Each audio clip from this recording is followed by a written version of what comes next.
Nous vous invitons à vous abonner si ce n'est pas encore fait, à activer la cloche pour être au courant de nos prochaines vidéos, à nous suivre sur nos réseaux Facebook et Instagram. Bon visionnage et prenez soin de vous.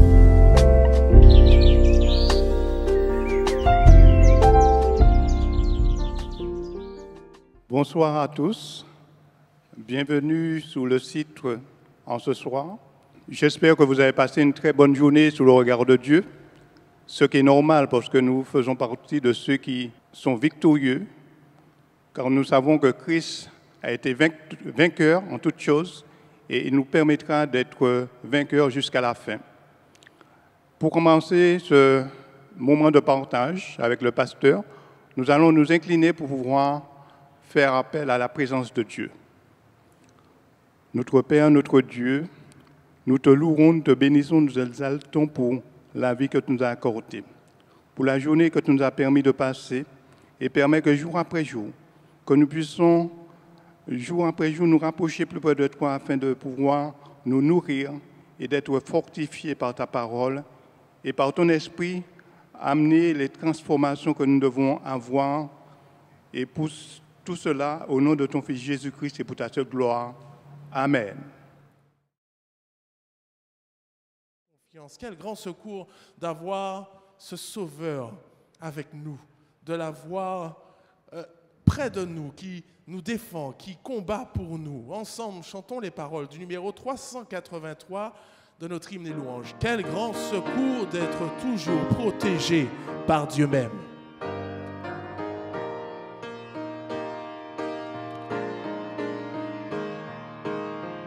Ensemble. Quel grand secours d'être toujours protégé par Dieu même.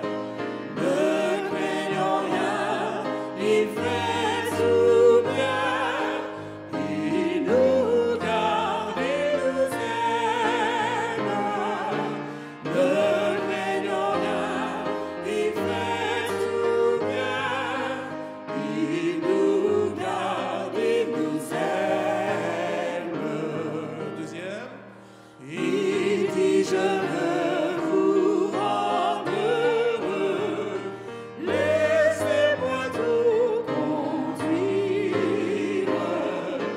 Si je vous prends pour mes enfants, rien ne pourra vous nuire. Si je vous prends pour mes enfants, rien ne pourra vous nuire. Quatrième strophe, quel grand secours. Quel grand secours d'être toujours sous l'œil du Dieu suprême. Ne craignons rien, notre soutien, c'est l'Éternel lui-même. Ne craignons rien, notre soutien, c'est l'Éternel lui-même.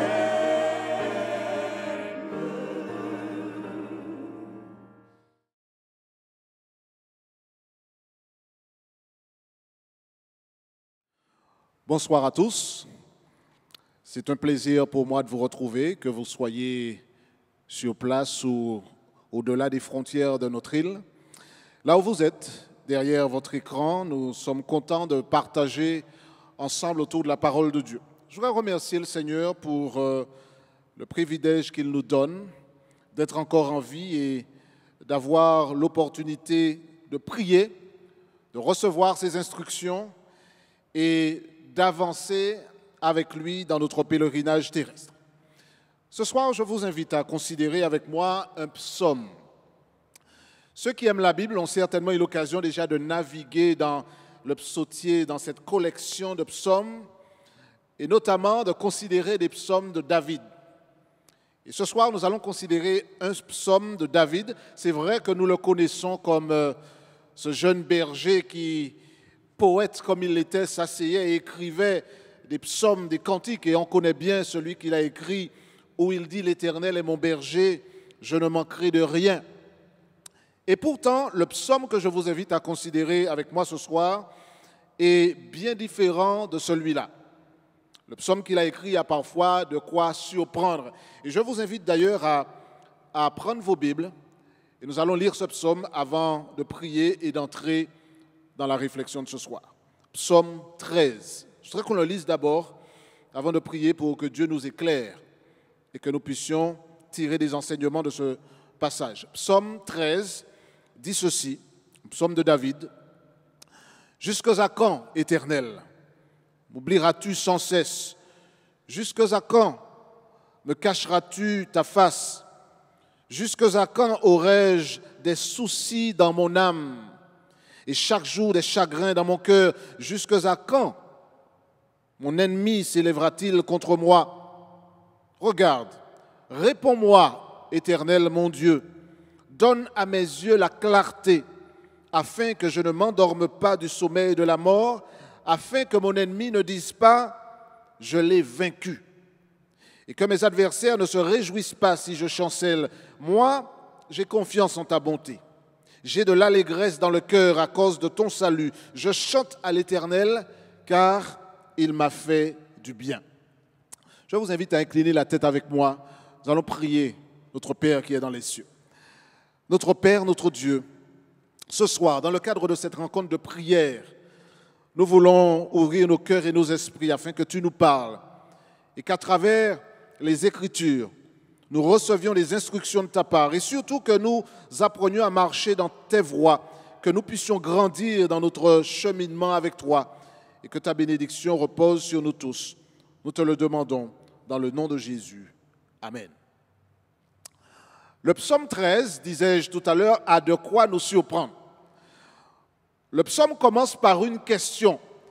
Et David, lorsqu'il écrit ce psaume, qui est très bien fait d'ailleurs, puisqu'il est pratiquement fait en 3 séquences. Une première partie d'interrogation, une deuxième partie de prière et une troisième partie de conclusion, où il partage sa conviction profonde. La question débute le psaume. Jusqu'à quand? Vous savez, cette question-là, plusieurs personnes peuvent la comprendre parce qu'elles ont eu l'occasion de la poser également. Ce type de question que l'on lance comme ça au Seigneur, qui est le résultat d'une démarche où on s'interroge. Et vous êtes peut-être de ceux qui ont déjà vécu cette expérience où on a l'impression que Dieu n'est pas là. Dieu est absent. Dieu ne répond pas. Dieu ne se manifeste pas. Et lorsque Dieu continue de briller par son absence, on s'interroge. Seigneur, jusqu'à quand? Et la question que David pose, cette question qui est en train de mettre le doigt sur ces moments dans la vie où on se demande, mais où est Dieu? Pourquoi est-ce qu'il refuse d'apparaître et d'agir comme on espérait le voir agir? Des questions de ce type surgissent lorsqu'on est au milieu d'expériences douloureuses qui remuent littéralement notre fondation. Et voilà ce qu'il dit, David. Jusqu'à quand, Éternel, m'oublieras-tu sans cesse? Nous sommes dans une réunion de prière et nous allons prier dans un instant. Mais c'est très important pour nous de comprendre ce que David dit. Parce qu'avant de prier, David a l'honnêteté, le courage de poser les vraies questions. Jusqu'à quand? Jusqu'à quand, Éternel, m'oublieras-tu sans cesse? Alors certains diront, c'est peut-être choquant pour David d'oser dire à Dieu, mais jusqu'à quand m'oublieras-tu? Dieu oublie-t-il ses enfants? Jusqu'à quand me cacheras-tu ta face? Jusqu'à quand? Et je suis persuadé que parmi vous qui nous écoutez ce soir, il y a de ceux qui ont eu l'occasion de se poser des questions, de regarder Dieu dans le blanc des yeux, en tout cas dans leur esprit, et de dire, Seigneur, ça dure depuis tellement longtemps que j'ai l'impression d'avoir été oublié. David a le courage de parler à Dieu avec honnêteté. Il fait parler son cœur. Chers amis chrétiens, je vous parle parce que je sais que parfois dans nos prières, nous faisons le choix d'être politiquement corrects, parfois même artificiels, où nous disons à Dieu, eh bien, ça va, ne t'inquiète pas Seigneur, tout va bien. Comme lorsqu'on répond à quelqu'un qui nous pose la question et nous sortons la réponse de notre tiroir, une réponse déjà préfabriquée. Oui, ça va. Même si nous sommes torturés à l'intérieur, nous répondons ça va. David, lui, ne tombe pas dans le piège. Et il ne fait pas comme ceux qui, en priant, ne veulent pas dire les choses pour que la prière soit sortable, soit acceptable. Ce que David traverse, ce qu'il vit, ce que sa perception, sa compréhension lui permettent de dire, c'est jusqu'à quand, Seigneur? Et laissez-moi vous dire, chers amis, une des pires choses qui puissent arriver, c'est de se retrouver seul quand on a mal. Peut-être que vous l'avez déjà vécu. Torturé dans votre chair, dans votre esprit, malade au point de ne savoir où donner de la tête et de se sentir seul sans avoir quelqu'un qui écoute votre souffrance et sans avoir quelqu'un qui s'approche de vous pour vous dire voilà la réponse à ton problème. Et c'est une des pires expériences à vivre lorsque personne n'entend, lorsqu'on a l'impression que personne ne répond, que personne n'est dans les parages. C'est comme si vous étiez en pleine mer, sur un petit canot, tout seul, et que vous criez à tue-tête pour demander de l'aide parce que vous êtes en train de couler, et vous avez l'impression que personne n'est là, personne n'entend, personne ne va appeler des secours. La seule réponse que vous avez, c'est le bruit des vagues qui se fracassent sur votre embarcation et menacent de l'amener par le fond encore plus vite. Où es-tu, Dieu, lorsque je souffre? On parle souvent de la présence de Dieu. Certains de nos chants mettent en avant la présence de Dieu. Dans nos prières et dans nos déclarations, nous disons combien Dieu est présent, combien il manifeste sa présence. Mais c'est beaucoup plus difficile de parler de l'absence de Dieu, de son absence apparente, du fait qu'on n'entende pas sa voix, du fait qu'on crie et que finalement, on arrive à dire comme David, jusqu'à quand? Jusqu'à quand? Jusqu'à quand, Seigneur, continuerai-je de souffrir de cette manière? Il y a des situations qui vont nous amener des larmes. Il y a des situations qui vont nous amener à vaciller. N'oubliez pas d'ailleurs que David a eu l'occasion de vivre des moments terribles. David n'a pas toujours été ce petit berger qui regardait les moutons et qui écrivait des poèmes. À un certain moment, David s'est retrouvé fugitif. On l'oublie parfois, mais David avait fui pour sauver sa vie. Saül voulait le tuer et il s'est retrouvé dans une situation compliquée et il a eu l'impression que la mort était au prochain tournant. Période de stress, de souffrance, de difficultés intenses. Alors ce soir, j'aimerais que nous puissions nous faire l'écho de cette déclaration de David, qui est loin d'être un manque de foi, mais une honnêteté avec Dieu où on laisse parler son cœur et on lui dit ce qu'il sait, mais qu'on a besoin d'exprimer sa douleur, sa peur, sa difficulté. Jusqu'à quand, Éternel, m'oublieras-tu sans cesse? C'est quand même extraordinaire. Oublier, c'est une chose, mais parfois on peut même se sentir abandonné. Nous tous, nous avons eu l'occasion d'oublier. Nous avons tellement de choses à faire, la vie est tellement remplie d'activités, le rythme effréné de la vie nous amène parfois à oublier. On oublie d'appeler quelqu'un, on oublie d'acheter quelque chose, on oublie d'aller voir une personne. Mais on a parfois le sentiment d'être abandonné. Ça, c'est quelque chose de plus profond. On a l'impression d'être mis de côté de manière intentionnelle. Passer à quelque chose sans se soucier de celui qui souffre. Alors la question est, Dieu nous laisse-t-il tomber? Chers amis, vous qui m'écoutez, avez-vous déjà eu cette impression que Dieu vous a abandonné, qu'il ne se soucie pas de vous, qu'il ne réalise même pas que vous êtes sur votre petite embarcation au milieu de l'océan, sur le point de couler, et que vos cris n'atteignent même pas ses oreilles, et au fond de votre cœur surgit cette déclaration comme David, jusqu'à quand m'oublieras-tu? Et il ajoute sans cesse. Ça veut dire que Dieu m'a oublié et il continue de m'oublier. Je répète, on peut choisir d'être tellement politiquement correct qu'on refuse de dire « Seigneur, pourquoi m'as-tu abandonné ?» Je rappelle que Jésus lui-même a eu l'occasion de prononcer cette phrase. Il citait le psaume 22. « Pourquoi m'as-tu abandonné ?» Non pas que Dieu est quelqu'un qui abandonne, Mais on peut se sentir dans une situation tellement profondément enfouie dans le problème et dans la difficulté que la présence de l'autre, on a du mal à la ressentir. Et David, lui le fugitif, lui qui se sauvait pour sa vie, a eu cette impression de frustration, cette impression d'être abandonné tous les jours. David se pose cette question, mais Seigneur, jusqu'à quand m'oublieras-tu sans cesse? Ce n'est pas simplement un jour où j'ai eu l'impression d'être oublié et puis le lendemain, les choses vont bien. Mais quand ça dure, quand ça ne change pas, je voudrais passer de David à nous.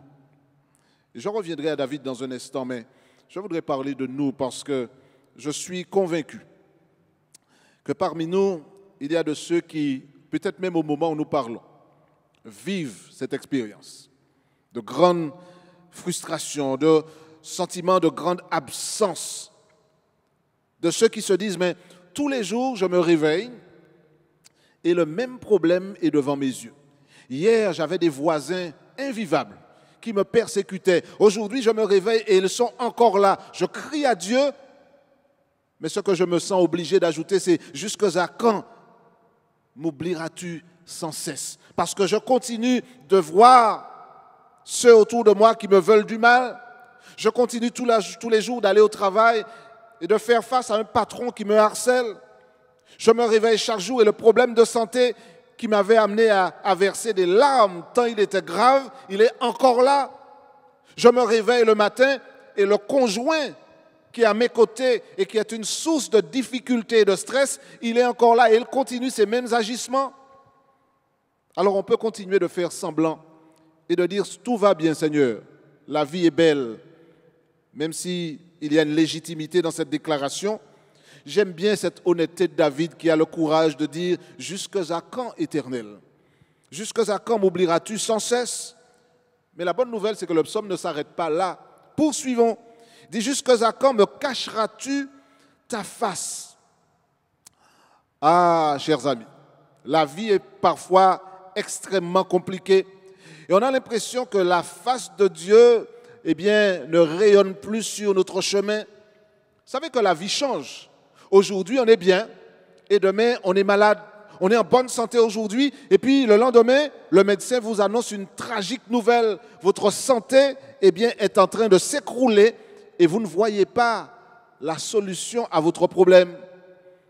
Eh bien, plusieurs l'ont vécu et peut-être vivent même cette expérience aujourd'hui où on a une famille où tout va et puis le lendemain, les enfants qui réussissaient partent à la dérive. Le compte en banque qui prenait du poids, eh bien, commence à s'amaigrir. Et puis, tout commence à s'écrouler. Problèmes de santé, difficultés familiales, difficultés relationnelles, licenciements professionnels. Puis votre vie bascule. Vous qui m'écoutez, chers amis, peut-être qu'en prononçant ces paroles, je ne me rends pas compte que vous vivez cette même situation où votre vie a basculé et que vous êtes en train de réaliser que vous coulez et vous appelez à l'aide. Et à un moment, vous vous dites, mais Seigneur, jusqu'à quand me cacheras-tu ta face? Parce qu'on sait que la face de Dieu amène la paix, la joie, la sérénité. C'est la présence d'un parent qui rassure, parce que Dieu, c'est notre Père. Et quand on crie à lui parce qu'on sait qu'un parent, il veut toujours être là. Et quand on voit la face d'un parent, on sait qu'on a la réponse. L'enfant qui pleure en voyant le visage du parent, eh bien, sait maintenant qu'il peut sécher ses larmes parce que le parent est là. Mais David a le courage de dire, et l'honnêteté de laisser parler son cœur et de dire, « Jusqu'à quand me cacheras-tu ta face? Jusqu'à quand me cacheras-tu ta face ?» Le psalmiste réalise que l'expérience qu'il vit est non seulement difficile, mais elle est tragique et elle est peut-être même, dans un certain sens, désespérée. D'ailleurs, regardez ce qu'il dit dans le verset suivant, le verset 3. « Jusqu'à quand aurais-je des soucis dans mon âme ?» Alors c'est vrai que, je le disais tout à l'heure, quand on pense à David, on pense à ce petit berger que les artistes ont eu l'occasion de dépeindre dans les livres que nous avons lus. Et nous voyons le petit berger avec ses sandales, avec sa harpe et entouré de moutons, avec un grand sourire sur son visage, qui écrit des poèmes et qui est là, le beau petit garçon. Mais David dit, jusqu'à quand aurais-je des soucis dans mon âme? Ça veut dire qu'au plus profond de lui, il est torturé par la difficulté. Il est habité par ses préoccupations, parce qu'on en veut à sa vie, parce qu'il a des difficultés. Jusqu'à quand aurais-je des soucis dans mon âme? Au fond de lui-même, la chose le travaille. Et chaque jour, des chagrins dans mon cœur. Vous savez, quand je lis un psaume, je le lis en me disant, celui qui l'a écrit, c'est un être humain comme moi. Et je peux parfois me reconnaître à travers les propos de ceux qui ont écrit les psaumes. Et personne ne peut, en toute honnêteté, dire qu'il n'a jamais vécu ces moments où il se rend compte que son âme est triste. Personne ne peut dire, en toute honnêteté, qu'il n'a jamais vécu ces moments où son cœur est rempli de chagrin parce qu'un enfant vous a déçu en partant à la dérive, parce qu'un conjoint vous a trompé, parce qu'un ami, soi-disant ami, vous a trahi, parce que finalement, là où vous avez investi votre confiance, eh bien, vous réalisez que vous avez commis une grave erreur. Il y a du chagrin dans votre cœur. Vous avez versé des larmes. Oui, c'est vrai, vous mettrez le masque après pour que les gens ne voient pas votre difficulté. Mais David, lui, parle à Dieu, un Dieu qu'il connaît. Il dit, jusqu'à quand aurais-je des soucis dans mon âme et chaque jour des chagrins dans mon cœur? Voilà un homme qui parle en toute sincérité, avec honnêteté.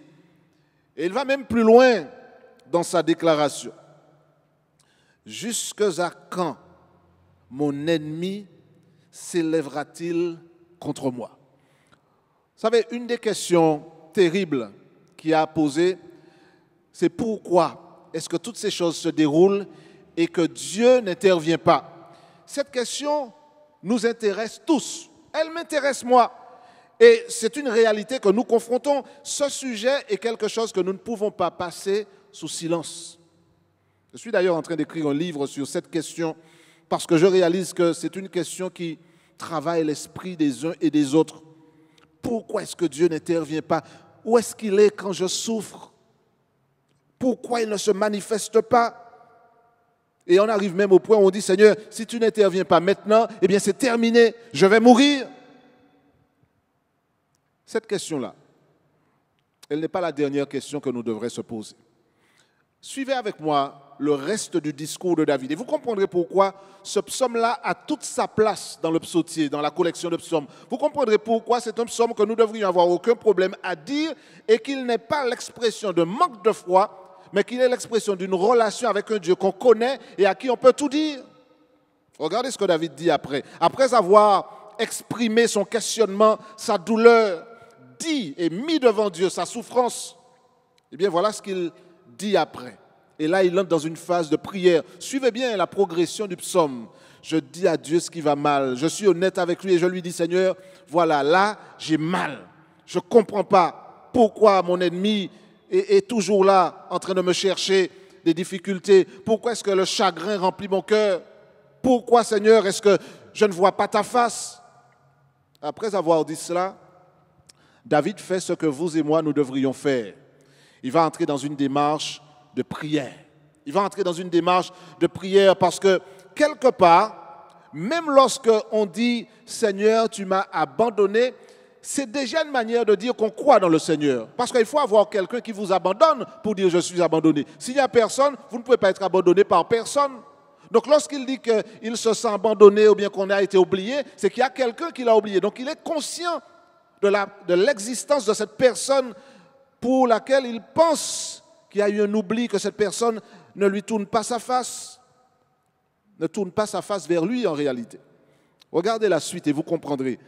Au verset 4, voilà ce que David dit. Et c'est sa prière, la démarche de prière, après avoir dit ce qui ne va pas, après avoir été honnête au point d'ouvrir son cœur devant Dieu, David va maintenant prier. Il va dire, regarde, réponds-moi, Éternel mon Dieu. Il ne parle pas à quelqu'un qui passait par là, il dit bien « Éternel, mon Dieu ». Il n'a pas abandonné ce Dieu, c'est toujours son Dieu. Et c'est pourquoi il se tourne vers lui en disant « Seigneur, j'ai répandu mon cœur devant toi, mais maintenant regarde, réponds-moi ». Et quand il dit ça, il sait que le Seigneur est toujours là, parce que c'est ce même David qui a eu l'occasion d'écrire « L'Éternel est mon berger, je ne manquerai de rien. Même quand je traverse la vallée de l'ombre de la mort, tu es là avec moi. » Il le sait. Mais il dit, Seigneur, regarde, réponds-moi, Éternel mon Dieu. Donne à mes yeux la clarté. Vous savez, parfois, on a les yeux ouverts, mais on ne voit pas. Quand on dit, Seigneur, pourquoi tu n'es pas là? Pourquoi tu ne tournes pas ta face vers moi? Le problème n'est pas avec Dieu. Mais le problème, c'est avec notre regard qui ne perçoit pas la présence de Dieu parce que le brouillard de la difficulté est tellement épais qu'on n'arrive pas à discerner la présence de Dieu qui n'a jamais cessé d'être là. Et c'est ça l'expérience extraordinaire des chrétiens qui ont grandi, mûri dans leur foi, qui disent « Seigneur, donne-moi la clarté pour que je puisse voir ». Vous savez, parfois, il y a des ténèbres qui sont tellement épaisses qu'on dit qu'il faut les découper au couteau.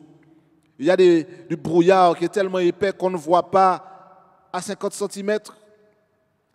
Mais ce qui est extraordinaire, c'est que ce que nos yeux ne voient pas, eh bien, nous ne pouvons pas dire parce que nous ne voyons pas que Dieu n'est pas là.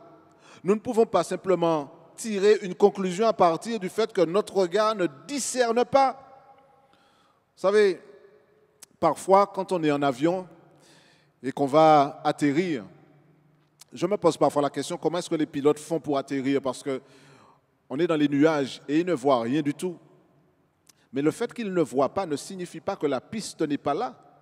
D'ailleurs, ils se font assister par des instruments de navigation qui leur permettent de savoir qu'ils sont dans la bonne voie, même lorsque leurs yeux ne distinguent pas les éléments qui sont autour d'eux, parce que le temps est couvert et ils ne voient pas. Mais les instruments leur disent, c'est bien là. Et ils poursuivent sur la base non pas de ce que leurs yeux voient, mais de ce que les instruments dans lesquels ils ont placé leur confiance leur indiquent.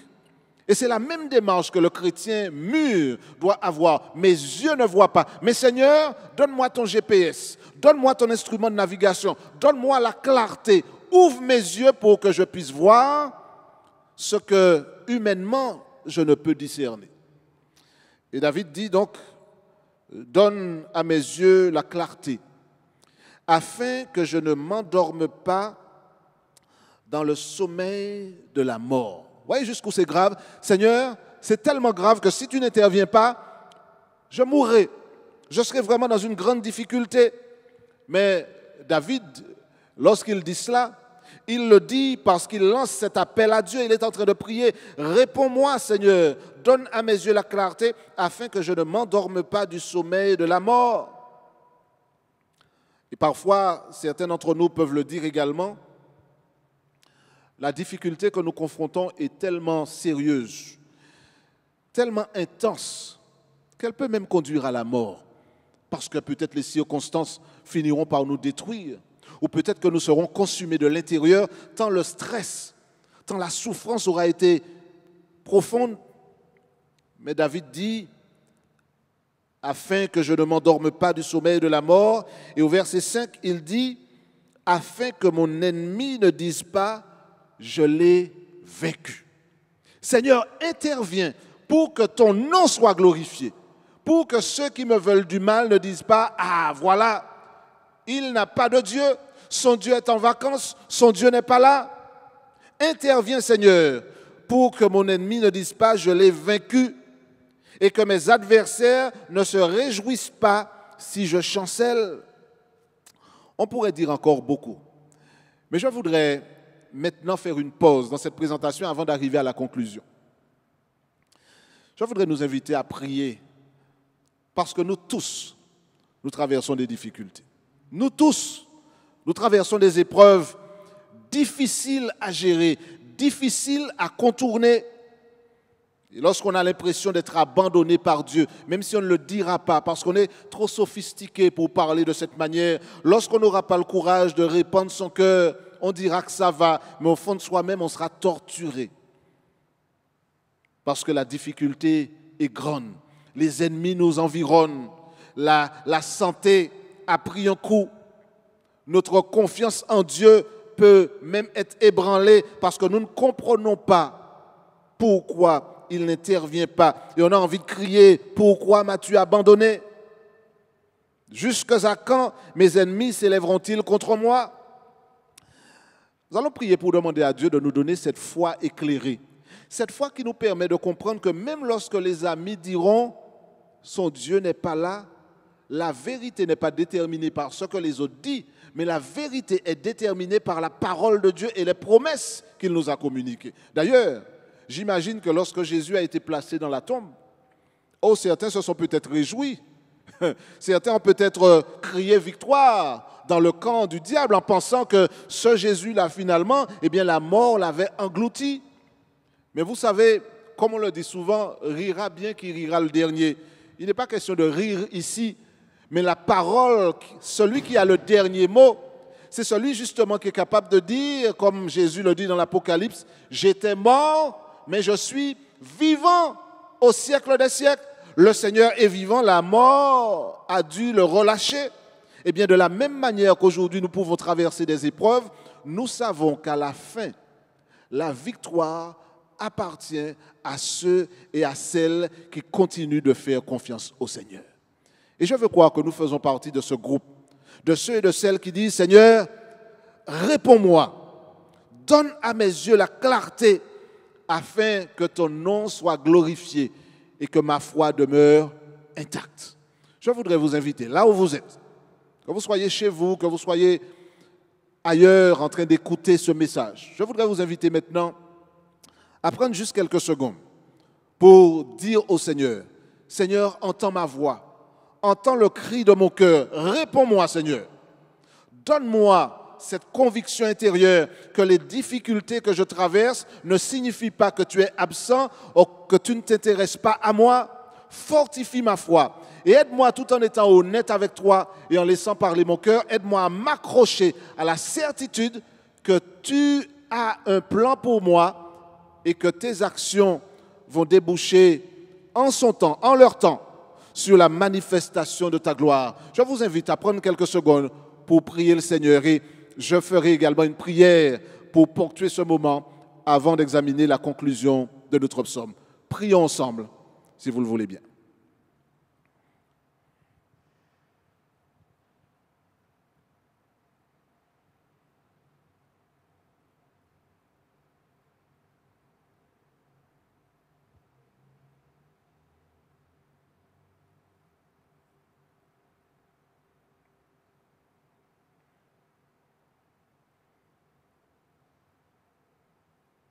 Seigneur notre Dieu, nous voulons te remercier parce que dans des psaumes comme celui que nous examinons, le psaume de David, le psaume 13, nous réalisons qu'il n'y a aucun problème à te dire ce que tu sais déjà.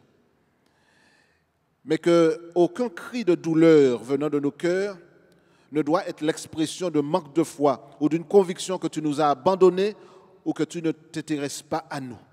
Je te prie maintenant, Seigneur, pour que tu nous ouvres les yeux, que tu nous donnes la clarté, que tu nous répondes, Seigneur, et que tu places en nous la conviction que tu es là et que malgré notre douleur, ta main est encore à l'œuvre selon ta sagesse et ta volonté. Je te prie pour tous nos amis, Seigneur, qui écoutent en ce moment et qui se posent la question, mais effectivement, est-ce que comme David, je ne peux pas dire « jusqu'à quand mes ennemis me persécuteront? Jusqu'à quand je chercherai un travail sans en trouver un? Jusqu'à quand je serai dans cette relation dysfonctionnelle?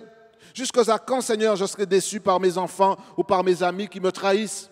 Jusqu'à quand, Seigneur, je confronterai ce problème de santé pour lequel je crie à toi? » Et vous pouvez ajouter d'autres situations problématiques. Mais Seigneur, je te prie en cet instant de toucher le cœur de tous nos amis, de tous ceux qui écoutent ce message et qui soupirent après la délivrance. Place dans leur cœur, Seigneur, cette certitude que même lorsqu'on ne te voit pas, tu es là. Même lorsqu'on n'arrive pas à comprendre, tu continues d'agir. Ouvre nos yeux, donne à nos yeux la clarté et permets-nous, Seigneur, de nous accrocher à toi pour que, quelle que soit la manière dont tu choisiras d'agir, ton nom puisse être glorifié et que notre foi puisse être fortifiée. Nous te le demandons dans le nom de Jésus. Amen. Chers amis, je voudrais conclure le message de ce soir en vous lisant le dernier verset. Voilà ce que le dernier verset dit et il est édifiant. Je lis, « Moi, j'ai confiance en ta bonté. J'ai de l'allégresse dans le cœur à cause de ton salut. Je chante à l'Éternel car il m'a fait du bien. » Chers amis, on est en droit de se poser la question, mais comment est-ce que David peut dire cela après avoir dit tout ce qu'il a dit? Mais c'est justement cela qui se passe lorsqu'on prie et qu'on écoute la voix de Dieu. David a commencé par dire, « Seigneur, voilà ce que je vis. Jusqu'à quand, Seigneur, j'aurai cette impression que tu n'es pas là?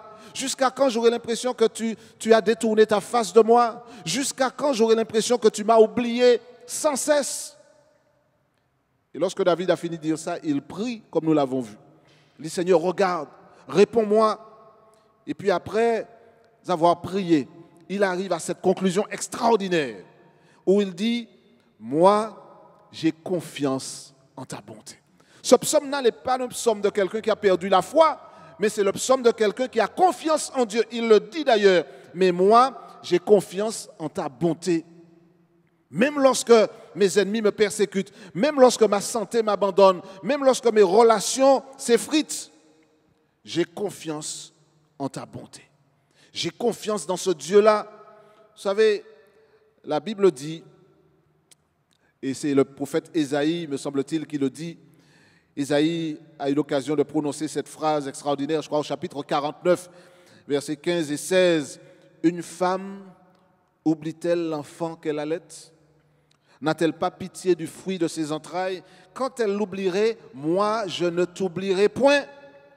Voici, je t'ai gravé sur mes mains. Tes murs sont toujours devant mes yeux. » Cette déclaration est extraordinaire. Ça veut dire que le Dieu que nous servons, le Dieu à qui nous prions, est un Dieu qui nous entend, est un Dieu qui sait ce que nous traversons. Et si une femme n'oublie pas l'enfant qu'elle allait, à combien plus forte raison le Dieu qui nous a créés, qui nous a façonnés, des mains duquel nous sommes sortis, eh bien ce Dieu-là, n'a-t-il pas pitié du fruit de ses entrailles? Et c'est pourquoi David, habité par cette confiance, est capable de conclure son psaume en disant, « Moi, j'ai confiance en ta bonté. J'ai de l'allégresse dans le cœur. » Extraordinaire. Je peux traverser des moments difficiles, mais il y a quelque chose au fond de moi-même que Dieu a placé là, qui fait que j'ai de l'allégresse dans le cœur à cause de ton salut. Parce que je sais qu'un licenciement, une difficulté, une relation brisée, une trahison, une maladie, toutes ces choses n'arriveront jamais à gommer la certitude que le salut est en Jésus et que le salut m'a été offert gratuitement par la grâce de mon Seigneur Jésus-Christ. Oh, chers amis, nous ne pouvons pas faire autrement que de nous réjouir et de savoir que si quelqu'un comme David a pu atteindre un si grand sentiment de désespoir pour finalement arriver à dire « j'ai de l'allégresse dans le cœur », alors vous aussi, qui traversez des situations comme celle que David a vécues, ou peut-être pire, direz-vous, alors vous aussi, qui traversez la mer agitée des épreuves et des difficultés, vous aussi, qui traversez ces moments que les mots même n'arrivent pas à décrire, alors vous aussi, vous pouvez faire la même expérience que David. Le tournant a été la prière.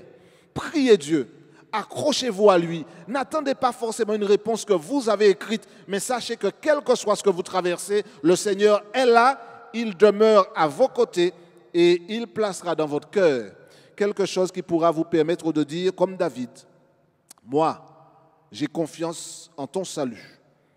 J'ai de l'allégresse, j'ai confiance en ta bonté. J'ai de l'allégresse dans le cœur à cause de ton salut. Je chante à l'Éternel, car il m'a fait du bien. » Arriver à avoir un chant adressé à l'Éternel, un chant qu'on adresse à l'Éternel, car il nous a fait du bien, est le résultat d'une démarche relationnelle profonde. Et alors que je termine cette intervention, je voudrais nous inviter tous, qui que nous soyons. Que nous soyons de ceux qui ont eu l'habitude de parler à Dieu en ne voulant pas l'embêter en disant ce que nous avons sur le cœur. Ou de ceux qui ont peut-être même dit, finalement, ce Dieu-là, il nous a retiré sa face, il nous a oubliés, il nous a abandonnés, il ne s'intéresse pas à nous. Et vous êtes arrivés au point même de croire qu'il n'existe pas ou que ça ne vaut même pas la peine de lui parler. Je prie Dieu que ce psaume que nous avons examiné ce soir réveille en vous le désir de vous tourner vers ce Dieu-là et de dire, Seigneur, j'ai besoin que tu m'ouvres les yeux. Je veux entendre ta réponse. Oh, c'est vrai que j'ai prié et j'ai eu l'impression que tu ne répondais pas. Mais même le silence de Dieu est un langage. Même ce que nous n'arrivons pas à comprendre n'enlève pas le fait que Dieu est là, qu'il nous aime et qu'il a un plan pour nous. Ceux qui sont morts, terrassés par les coups de l'ennemi, un jour reviendront à la vie et ils savoureront l'éternité avec Dieu. Ils comprendront peut-être mieux à ce moment-là pourquoi Dieu a permis que ça se fasse, mais ils auront un chant sur les lèvres parce qu'ils sauront que le Seigneur les a accompagnés. Je prie que Dieu place un chant sur vos lèvres, qu'il place la paix dans vos cœurs et qu'il nous accorde à tous sa bénédiction pour que même face à l'adversité, nous avancions avec confiance parce que nous savons qui est notre Dieu. Alors je vous invite à prier avec moi ce soir pour conclure, pour remercier Dieu de ce qu'il fait et de ce qu'il continuera de faire pour ceux qui crient vers lui, qui prient et qui reçoivent sa parole, sa réponse, son réconfort et ses promesses. Prions l'Éternel. Notre Père, notre Dieu, merci pour ta parole. Merci pour tous ceux qui sortiront de cette rencontre ce soir avec un chant sur les lèvres, la sérénité et la paix dans leur cœur parce qu'ils ont compris que oui, les difficultés sont là, mais Dieu est toujours présent, même lorsque nous ne le voyons pas.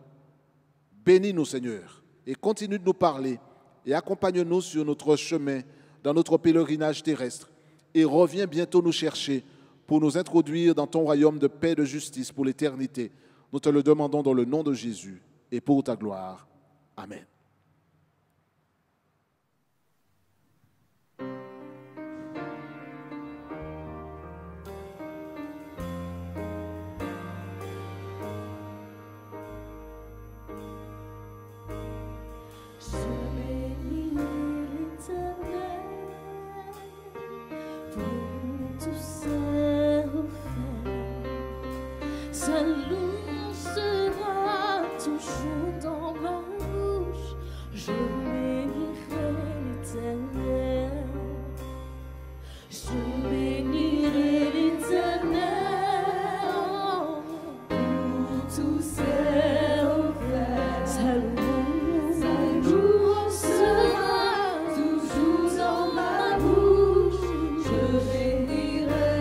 Encore une fois, je bénirai l'Éternel.